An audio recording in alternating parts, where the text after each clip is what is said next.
Continuamos, pues, ¿no? Acerca del Poder Legislativo, nos vemos que de ahí ya estamos viendo acerca de la comisión, ¿no? La comisión permanente. ¿Qué se ve encargado de la comisión permanente? Pues, ¿no? De acuerdo al artículo 42 del reglamento del Congreso, la comisión se instala a más tardar dentro de los 15 días útiles posteriores a la instalación del primer periodo ordinario de sesiones. O sea, digamos, los congresistas um, juramentan antes del presidente, ¿no? En la cual el mismo artículo establece que la comisión permanente ejerce sus funciones constitucionales durante el funcionamiento ordinario del Congreso, durante su receso e inclusive en el interregno parlamentario derivado de la disolución del Congreso. Sí, la comisión permanente, digamos, así el presidente disuelve el Congreso, pues ellos todavía siguen. La comisión permanente es la única que se queda hasta que haya, ¿no?, nuevo Congreso. Así sucede.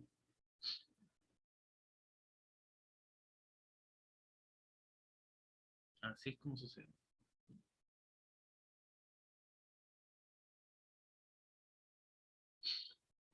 ¿Qué se le atribuyen esto? Pues, ¿no? Las funciones establecidas en el artículo 101 de la Constitución Política son, pues, ¿no?,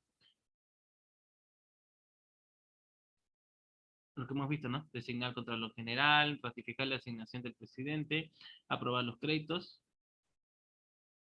En la, pues, ¿no?, también, digamos, le otorga otras funciones según el artículo 101 en el inciso 5. Autorizar el procesamiento o detención de los congresistas a los que se denuncia por la comisión de delito común y la privación de libertad y enjuiciamiento en caso que se trate de delito flagrante. El control de los decretos legislativos que expide el presidente de la República, promulgar los proyectos de ley no promulgados por el presidente de la República dentro de los 15 días de aprobación por el Parlamento, y control sobre la declaratoria de los estados de excepción decretados. Según el artículo 99 de la Constitución, la Comisión Permanente también ejerce la función de acusar a los altos funcionarios ante el Pleno del Congreso. Corresponde a la Comisión Permanente acusar al Congreso, al presidente de la República, a los representantes a congresos, a los ministros de Estados, a los miembros del Tribunal Constitucional, a los miembros de la Junta Nacional de Justicia, a los vocales de la Corte Suprema, a los fiscales supremos, al defensor del pueblo y al Contralor General por infracción de la Constitución y por todo delito que cometan en el ejercicio de sus funciones y hasta 5 años después que hayan cesado en estas. O sea, digamos, si alguien comete y todavía tienen, digamos, hasta 5 años para poder, ¿no?, ver su archivo, si ha cometido una infracción o no. Sí, todavía tienen hasta un tiempo terminado de hasta 5 años.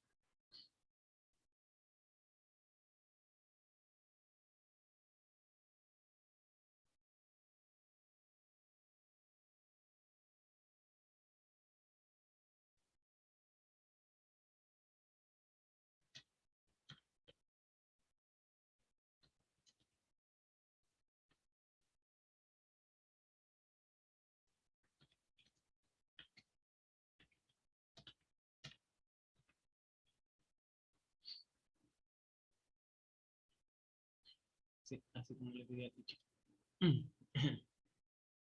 Debido a la función, pues, ¿no? Debido a la función acusadora, el artículo 100 de la Carta Magna estipula que la Comisión Permanente no participa en la suspensión, inhabilitación o en la destitución del funcionario acusado.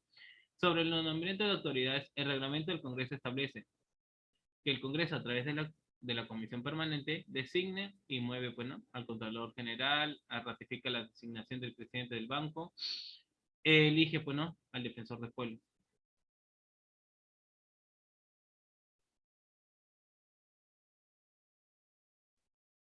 ¿No? La Constitución, según el artículo 135, también establece que el Poder Ejecutivo legisla mediante decretos de urgencias de los que da cuenta la Comisión Permanente para que los examine y los eleve al Congreso una vez que éste se instale. Desde 1995, la Comisión Permanente cuenta con la facultad de autorizar al presidente de la República a salir del territorio nacional. Así es.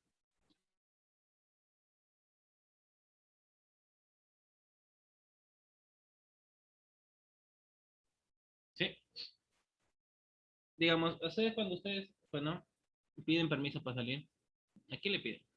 A los padres, ¿no? Pero, digamos acá, el presidente, si él quiere salir, digamos, al extranjero, tiene que pedir permiso. Claro, pues no va a ser, en ese caso no va a ser a su papá o a su mamá. En cambio, el presidente el que pide permiso es a la comisión permanente. Y ellos evalúan, pues no, si darle la autorización o no, pues no.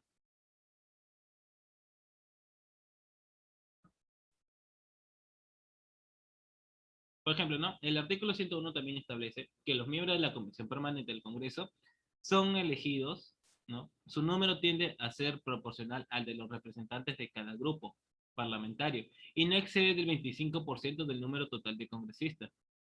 El artículo 42 del reglamento del Congreso establece que la comisión permanente está presidida por el presidente del Congreso y está conformada por no menos de 20 congresistas elegidos por el Pleno, guardando la proporcionalidad de los representantes de cada grupo parlamentario.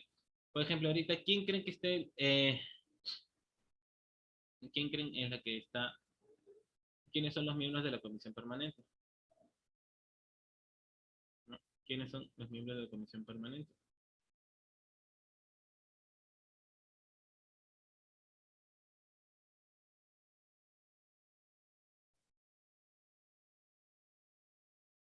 A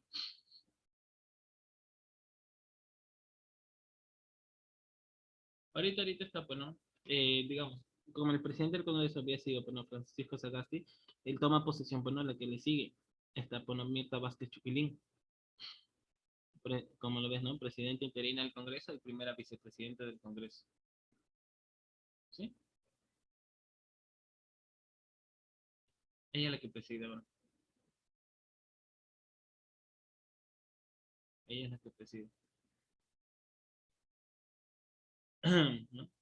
¿Qué se encarga el Pleno en sí, no? El Pleno, que tanto estamos hablando, ¿no? Por ahí. El Pleno se encarga, ¿no? Es la máxima asamblea deliberativa del Congreso, el cual se debaten y se votan todos los asuntos y se realizan los actos que prevén las normas constitucionales, legales y reglamentarias. Eso es lo que estamos viendo pues, acerca del Pleno del Congreso.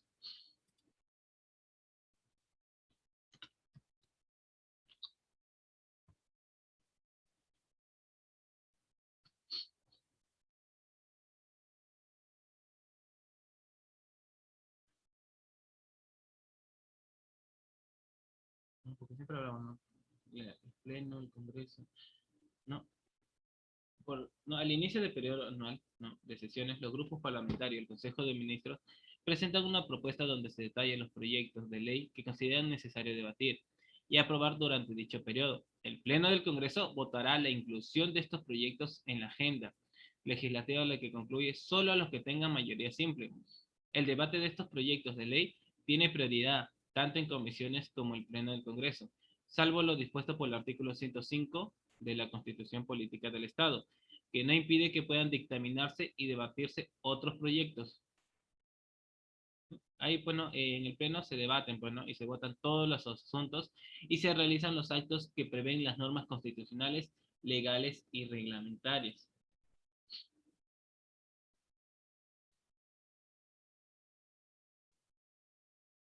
Eso es lo que se encarga en el pleno del Congreso.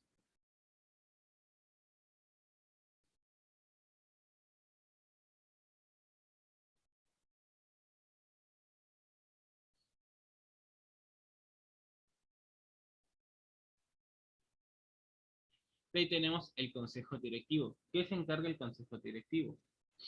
El Consejo Directivo está integrado por los miembros de la mesa directiva y los representantes de los grupos parlamentarios que se denominarán directivos portavoces. El Consejo Directivo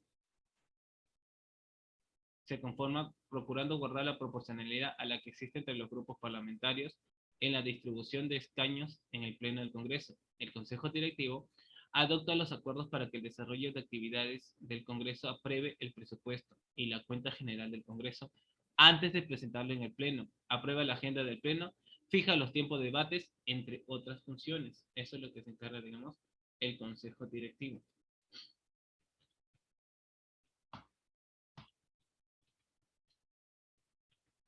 Digamos, ya hemos visto la Comisión Permanente, el Pleno y el Consejo Directivo. Cada portavoz, bueno, cada portavoz.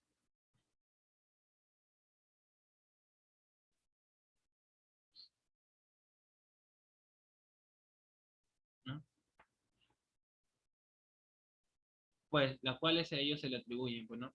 Adoptar acuerdos y realizar coordinaciones para el adecuado desarrollo de las actividades del Congreso. Aprobar el presupuesto y la cuenta general del Congreso antes de su presentación al Pleno del Congreso por el presidente. Recibir informes periódicos de la mesa directiva, oficialía mayor y de la oficina de la auditoría interna sobre el desarrollo de los procesos parlamentarios, la administración y el estado de la economía del Congreso según corresponda. Recibir informes sobre las políticas de administración de personal y recursos económicos y los reglamentos administrativos necesarios, así como la ejecución de licitaciones públicas para la realización de obras o la adquisición de bienes y servicios. Aprobar la agenda de cada sesión del Pleno, definiendo los proyectos que se tratarán en el orden del día de la sesión, poniéndolos en conocimiento a los congresistas 24 horas antes del inicio de la sesión. Fijar el tiempo de debate de los asuntos contenidos en la agenda de la sesión del Pleno. Si la sesión no agota la agenda, el Consejo Directivo elabora una nueva agenda. Aprobar los planes de trabajo legislativo, el cuadro de comisiones y cualquier otro plan o proyecto destinado a facilitar o mejorar el desarrollo de las sesiones y el buen funcionamiento del Congreso. Acordar el otorgamiento de distinciones especiales. Acordar las autorizaciones de licencia particular por enfermedad o viaje que soliciten los congresistas, cuidando que en todo momento el número de congresistas licenciados no exceda el 10% y solo en casos especiales y extraordinarios debidamente justificados, no exceda del 20% del número legal de miembros del Congreso. Esta regla no comprende las hipótesis que se refiere el segundo párrafo del artículo 92 de la Constitución Política. Acordar las autorizaciones de licencia para desempeñar las funciones a las que se refiere el segundo párrafo del artículo 92 de la Constitución Política.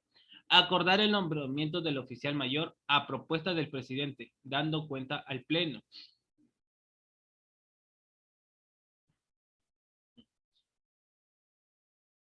Ya hemos visto, bueno, la comisión permanente, el Pleno, el Consejo Directivo, y ahora, ¿qué se encarga? La presidencia, ¿no? ¿Quién creen que se encargue de la presidencia?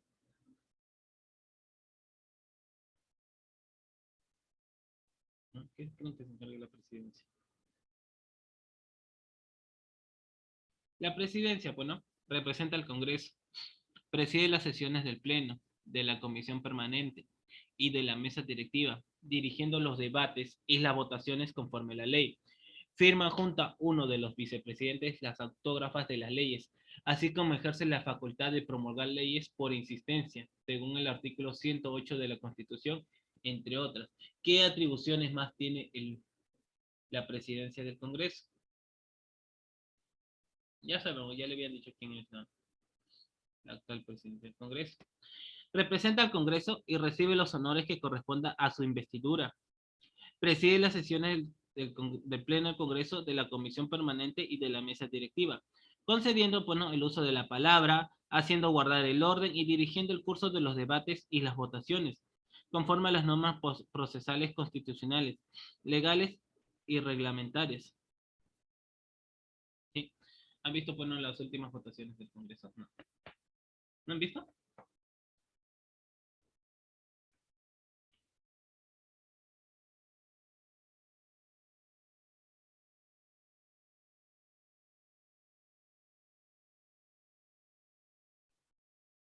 ¿Han visto o no han visto? Pues no. Ya. Cumplir el ordenamiento jurídico de la nación y este reglamento, así como proteger los derechos y atribuciones de los congresistas y los diversos grupos parlamentarios, facilitar los consensos y acuerdos a respetar y hacer respetar la organización y funcionamiento del Congreso, como una entidad dialogante y esencialmente deliberante, que encarna el pluralismo político de la nación. Firmar con uno de los vicepresidentes, ¿no? Para ser enviadas al presidente de la República para su promulgación, así como ejercer la facultad de promulgar las leyes a que se refiere el primer párrafo en fines del artículo 108 de la Constitución Política. También firmar el reglamento del Congreso, las autógrafas de las relaciones legislativas, los acuerdos del Congreso y las normas reglamentarias para su publicación. como las resoluciones administrativas que le corresponde de su calidad de titular del pliego presupuestal y los documentos oficiales a que haya lugar. Someter a consideración del Pleno del Congreso los proyectos de presupuesto y cuenta general del Congreso, e informar al Consejo Directivo sobre los procesos de licitación de obras y adquisición de bienes y servicios por cuenta de los recursos presupuestales asignados al Congreso. Someter a consideración del Consejo Directivo la agenda de las sesiones del Pleno y de la Comisión Permanente, el cuadro de conformación de las comisiones y de la Comisión Permanente, y cualquier plan o proyecto destinado a facilitar o mejorar el desarrollo de las sesiones y la productividad del Congreso. Exigir o ordenar de los órganos del gobierno, de la administración en general, para que respondan los pedidos de información remitidos por los congresistas, de conformidad con lo que dispone el artículo 96 de la Constitución Política. De no recibirse respuesta a los 15 días de remitir el pedido, dispone que uno de los vicepresidentes lo reitere en las formas previstas en el artículo 87 del reglamento. Disponer de la expedición, ¿no?, del pasaporte que corresponde a los señores congresistas, a la que se refiere la ley 23.274, modificada por el decreto legislativo número 832, e igualmente a quienes presiden el Congreso y no tengan impedimento alguno. Supervisar el funcionamiento de los órganos parlamentarios y del servicio parlamentario, así como disponer lo necesario para la correcta administración de los recursos físicos y humanos al servicio del Congreso. Publicar en el diario oficial. ¿Cuál creen que es el diario oficial? A ver. ¿Cuál es el diario oficial?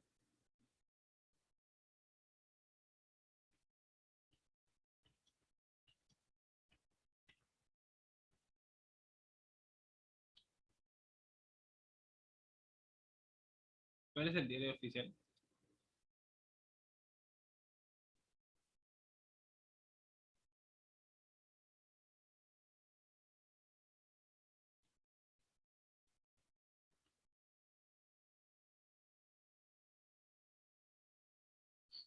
Claro, pues no. El diario oficial es el peruano.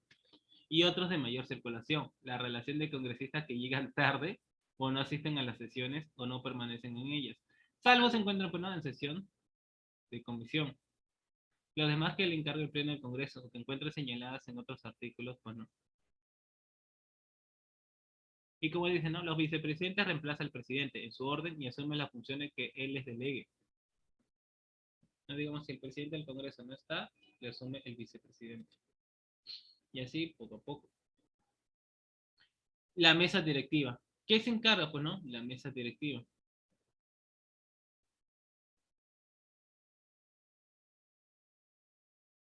A ver, ¿qué se encarga de la mesa directiva? ¿Sí? La mesa directiva tiene a su cargo la dirección administrativa del Congreso y de los debates que se realicen en el Pleno de la Comisión Permanente y el Consejo Directivo, así como la representación oficial del Congreso en los actos protocolares.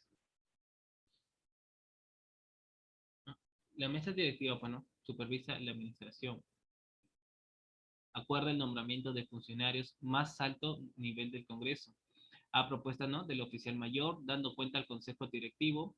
También autoriza la contratación de servicios, la realización de concursos y el nombramiento y contrato de los profesionales técnicos y auxiliares que se requieran para el normal desarrollo de las actividades parlamentarias. Aprueba el presupuesto y la cuenta general del Congreso antes de su presentación al Pleno del Congreso por el presidente. Sí, también le dan un presupuesto. ¿Sí? Dan un presupuesto para que ellos puedan aprobar. Dan un presupuesto. Acerca de las comisiones, a ver, ¿no? ¿Qué se encargan, pues, no, las comisiones del Congreso?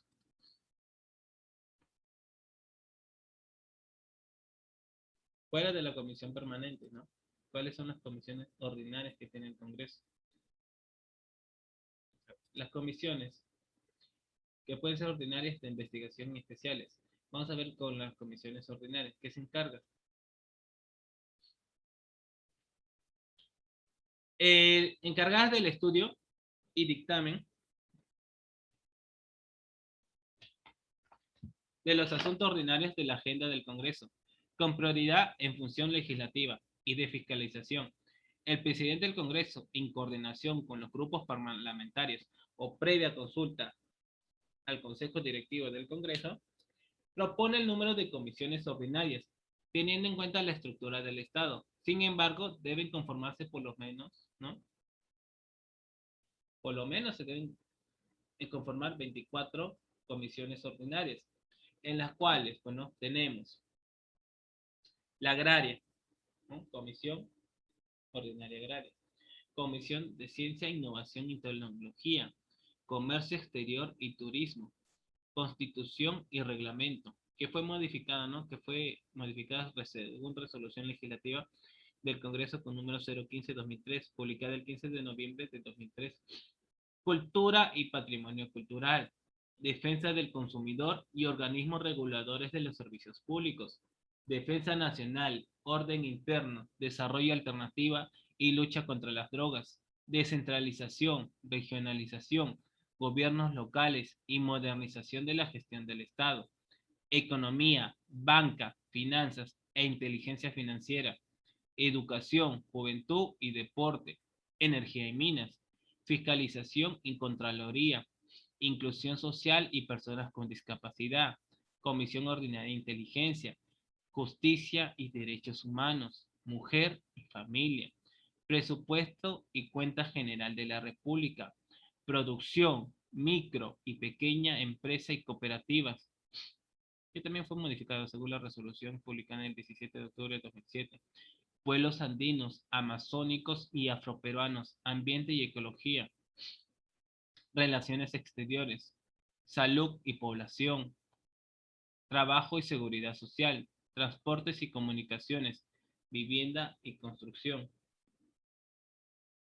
Eso es con respecto a las comisiones ordinarias. ¿Hay comisiones especiales? Sí. ¿Cuáles son esas comisiones de investigación y especiales?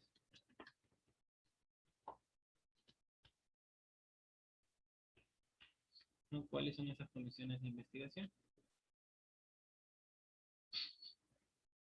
¿Qué se encargan, bueno, esas comisiones de investigación, como estaba diciendo?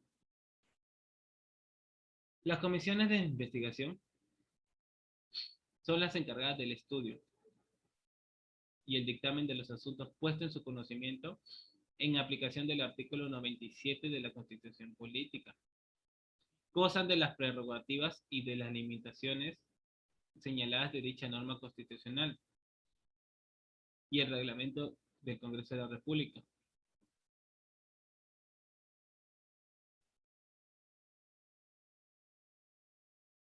También tenemos las comisiones especiales. ¿Quién creen que se encargan las comisiones especiales del Congreso?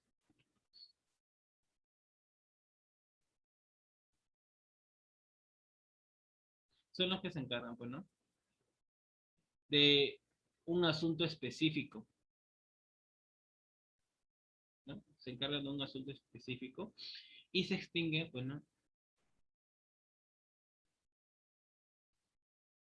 Se extingue bien una vez cumpliendo.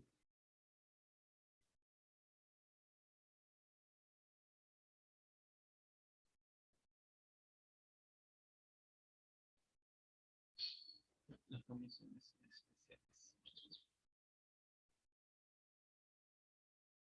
Tenemos, bueno, en caso de ética parlamentaria, subcomisión de acusaciones constitucionales, levantamiento de inmunidad parlamentaria, comisión especial de seguimiento de emergencias y gestión de riesgos y desastres COVID-19, la que está ahorita actualmente, comisión especial encargada del seguimiento y formular propuestas para la mitigación y adaptación del cambio climático por el periodo, pues, ¿no?, parlamentario 2016-2021. Hay una comisión especial. Comisión especial, ¿no?, multipartidaria a favor de los valles de los ríos Apurímac, N y Mantaro, Prime. Comisión especial multipartidaria encargada de evaluar, diseñar y proponer el proyecto para la reforma integral del sistema provisional peruano. Comisión especial de seguimiento de la incorporación del Perú a la Organización para la Cooperación y del Desarrollo Económico. La Comisión especial multipartidaria encargada del ordenamiento legislativo. La Comisión Especial Multipartidaria Conmemorativa del Bicentenario de la Independencia. Comisión Especial de Seguimiento a la Reconstrucción en las zonas afectadas por el fenómeno del Niño, y la Comisión Especial de Seguimiento Parlamentario de la Alianza del Pacífico del Congreso del Perú, que es, bueno, la del 2020-2021. Esas son las comisiones especiales.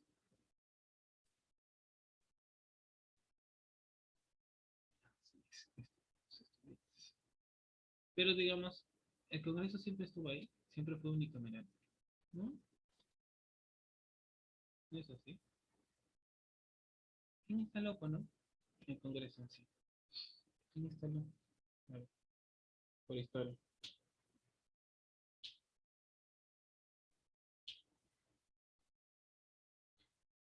Luego de la proclamación, ¿no?, de la independencia en 1821, José de San Martín convocó elecciones para la conformación de un Congreso constituyente que sancionaría una carta política para el país en ciernes. Este Congreso Constituyente, presidido por Francisco Javier de Luna Pizarro, redactó la Constitución de 1823, que previo para el naciente Estado peruano, en un sistema legislativo de carácter unicameral. Las diferencias ideológicas sobre tipo de régimen republicano o promonárquico entre el protector y el cuerpo legislativo. Acuérdense, digamos, ¿no? Se instaló desde ese momento. Se instaló. ¿Cuántos años fue, no? 1821, primero cuando se creó la Constitución de 1823, en la cual, bueno, las diferencias motivaron la renuncia y retiro del país de San Martín. Las mismas suertes corrieron José de la Mar y José de la Ribagüero. En 1824, Simón Bolívar llegó al Perú y el Congreso de la República le dio amplio poder. Con Bolívar se estructuró una nueva constitución presidencialista y estableció un Congreso con 3 cámaras, la de diputados, como la Cámara Baja, la de senadores, como la de la Cámara Alta, y la de tribunos, como una Suprema Cámara. Esta constitución, llamada, entre comillas, ¿no?, vitalicia, no llegó a regir en la práctica política y social. Al retirarse el Libertador, urgido por los asuntos de Nueva Granada, la Constitución de 1828, promulgada por José de la Mar, estableció la bicameralidad, la misma que se mantuvo de manera ininterrumpida, salvo por el periodo de la Confederación Perú-Boliviana, en todas las constituciones del Perú hasta el año 1992. Durante esos años, el Congreso fue un protagonista principal de la agitada vida política del Perú. Varias veces su local fue clausurado, sus asambleas disueltas y sus presidentes nombrados como mandatarios del gobierno. En 1956 se eligió por primera vez a 9 representantes mujeres, entre ellas Irene Silva de Santolaya, María Mercedes Colina Lozano de Gotuso, María Eleonora Silva y Silva, Juana Ovillos de Palacios, Lola Blanco Montesinos de la Rosa Sánchez, Alicia Blanco Montesinos de Salinas, Manuela Billinghurst López, Matilde Pérez Palacio Carranza y Carlota Ramos de Santolaya. En 1968, el general Juan Velasco Alvarado dio un golpe de Estado, alegando a la pérdida de la página 11 del contrato con la IPC, destituyendo al presidente de la República, en ese entonces, que era Fernando Belaúnde Terry, y disolviendo el Congreso de la República, el mismo que no volvió a abrir sus puertas sino hasta 1978. En ese año, ¿no?, el presidente Francisco Morales Bermúdez, general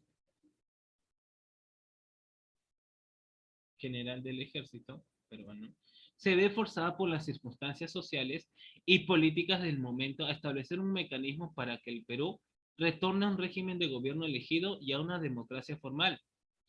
La Asamblea Constituyente de 1978, liderada por Víctor Raúl Haya de la Torre, estableció una constitución en plazo de un año, dando lugar así a la Constitución de 1979. En dicha asamblea, el Partido Aprista y el Partido Popular Cristiano tuvieron las mayorías. Esa constitución, bueno, estableció un Congreso bicameral, donde la Cámara de Senadores se elegía por distrito único y la Cámara de Diputados por distritos múltiples, o sea, por cada departamento o pues, no, región. Este Congreso estuvo en funciones hasta abril de 1992. siendo el que rigió durante los gobiernos de Fernando Belaúnde Terry, Alan García Pérez y hasta casi la mitad del primer gobierno de Alberto Fujimori en 1992. ¿Por qué? ¿Qué había ocurrido? El 5 de abril de dicho año, ¿no? De 1992, creo que ni siquiera yo nacía, sí, yo no todavía ni nací en ese tiempo. Fujimori disolvió el Congreso de la República para neutralizar a sus opositores, el Partido Aprista Peruano y el Frente Democrático. Su disolución se dio en medio de la crisis constitucional de 1992, destituyendo así a Roberto Ramírez del Villar como presidente de la Cámara de Diputados y a Felipe Osterling Parodi como presidente del Senado. Sí, el autogolpe de 1992. En 1993 se convocó por última vez a una asamblea constituyente, ¿no? El Congreso Constituyente Democrático, la misma que sancionó la Constitución de 1993, actualmente. Esta Constitución estableció el modelo vigente del Congreso con una sola Cámara de 120 congresistas. Posteriormente, bueno, ahorita actualmente son 130. En 1995, la congresista Marta Chávez fue la primera mujer en la historia peruana de ejercer la presidencia del Congreso. En los últimos 50 años, varios presidentes de la República del Perú también fueron parlamentarios electos. Por ejemplo, Fernando Belaúnde Terry, diputado independiente, Alan García, diputado aprista, y Valentín Paniagua Corazao, presidente de la Cámara de Diputados y presidente del Congreso. Durante el 2005 y 2006, se habló muy seguido sobre la posibilidad de restituir la Carta Magna de 1969, aunque sin mayor éxito, ya que esta no contemplaba organismos actualmente vigentes, como cuál, la Oficina Nacional de Procesos Electorales o la Defensoría del Pueblo. En julio de 2018, como consecuencia del escándalo de corrupción generado por los llamados CNN audios, o sea, el Consejo Nacional de Magistratura, el presidente de la República, Martín Vizcarra, propuso realizar diversas reformas constitucionales, unas de las cuales tenían por finalidad restaurar el sistema bicameral. El 4 de octubre de 2018, el Congreso aprobó dicho proyecto. Estableció que el Parlamento Nacional se compondría de una Cámara de Diputados de 130 miembros y una Cámara de Senadores de 50 integrantes. Pero a incorporarse la reforma a la Constitución, la ciudadanía debía rectificarla en referéndum.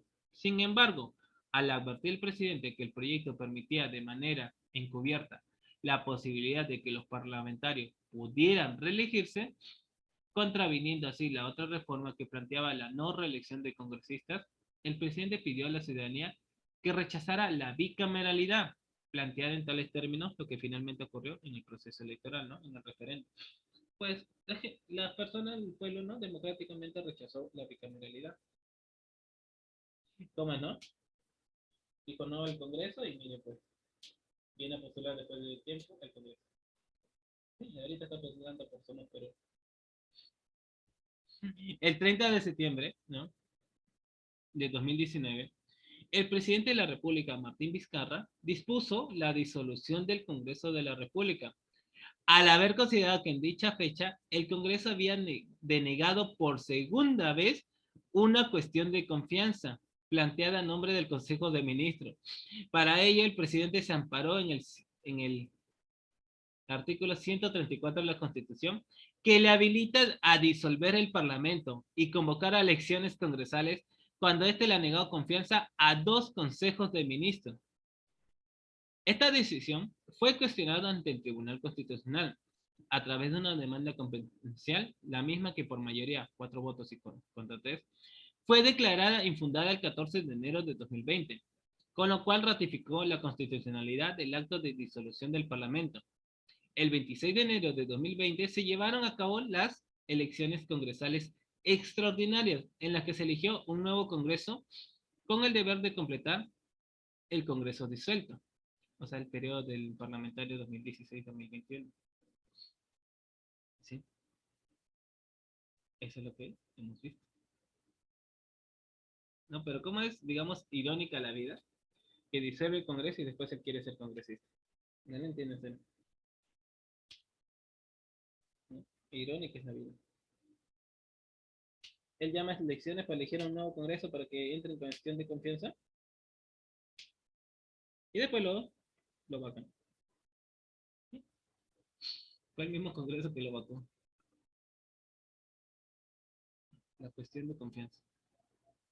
Ya les dije que es la cuestión de confianza, ¿no? Bueno, vamos. ¿Qué es la cuestión de confianza, digamos? ¿Qué tanto, no? Es un instrumento constitucional con el cual el Poder Ejecutivo, mediante el cual el presidente del Consejo de Ministros, a nombre del gabinete conjunto o los ministros de manera individual, piden el expresado respaldo a una política, iniciativa o decisión de gestión por parte del Congreso. El artículo 118 de la Constitución de 1993 establece que la cuestión de confianza también debe ser planteada por un nuevo presidente del Consejo de Ministros, dentro de los 30 días de haber asumido funciones como voto de confianza. ¿No? El presidente de la República, pues, ¿no? Nombra al presidente del Consejo de Ministros. Este último propone, ¿no?, a los ministros y los nombra junto al presidente. A este nuevo gabinete, la Constitución le da un plazo de 30 días para asistir al Congreso y exponer la política general del gobierno. Luego de culminar su presentación, el Premier debe solicitar la confianza legislativa. En esto se refiere, ¿no?, en su artículo 82, en la cual, como la investidura del Consejo de Ministros, y plantea que la cuestión de confianza será debatida y votada en la misma sesión que sea presentada por el presidente del Consejo o en la siguiente, para la aprobación de la cuestión de confianza que se requiere mayoría simple. Es decir, que los votos a favor superen los votos en contra y a las abstenciones.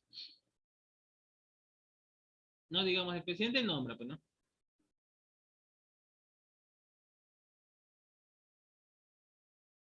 El presidente nombra, pues, ¿no?, a sus ministros. ¿Y qué hacen ellos? Bueno, tienen que ir al Congreso para que le den sus votos de confianza. Tienen que ir, bueno, al Congreso para que le den sus votos de confianza. O si no, pues, ¿qué pasaría si no le dan por segunda vez? Presidente, bien, nombra otro consejo de ministros o bien disuelve. Eso tiene, digamos, la facultad si no le dan el voto de confianza. Bueno, eso es todo lo que hemos visto, ¿no? Acá tenemos la función del Congreso. Que no te engañen, pues, ¿no? Porque, digamos, se acercan las elecciones, ¿no?, se acerca otro nuevo Congreso.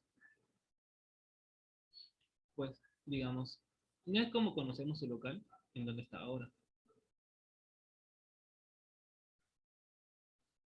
¿no? El Parlamento, ¿no?, durante el siglo XIX tuvo dos sedes. La Cámara de Diputados celebraba sus sesiones en el antiguo local virreinal de la Universidad de San Marcos y la Cámara de Senadores en la sede del extinto Tribunal de la Santa Inquisición, ambos en la Plaza Bolívar, antes conocida como Plaza de las Tres Virtudes, del Congreso de la Inquisición. Tras la demolición del antiguo local sanmarquino y la construcción del Palacio Legislativo actual, ambas cámaras del Parlamento comienzan a reunirse en dicha sede. Durante la historia del país, el Congreso se convocó en varios lugares, incluso durante la guerra con Chile lo hizo de incógnito. En el siglo XX, ¿no?, el Congreso de la República se trasladó a su actual local de Palacio Legislativo del Perú, en el centro de la ciudad de Lima, frente a la Plaza Bolívar, a escasas 5 cuadras del este del Palacio de Gobierno. Recientemente, ¿no?, ha sido inaugurada una sede legislativa con instalaciones exprofeso para cada una de las comisiones de trabajo y otras para el cumplimiento de otras labores del Parlamento. ¿No? Como vemos, ese es nuestro Congreso. Nosotros los elegimos. Nosotros los elegimos. Ahorita estamos, digamos, prácticamente ya acabando este periodo, ¿no? 2000. Este Congreso que está actual, bueno, es la que está sustituyendo el 2016-2021. Ya lo vamos a ver, bueno, es muy pronto nuevas elecciones, nuevo Congreso, nuevas comisiones, nueva organización, entre otros. Y no te engañen, que las funciones ya están estipuladas. Tienen que presentar proyectos de leyes, ¿no? Y es a tiempo completo su trabajo.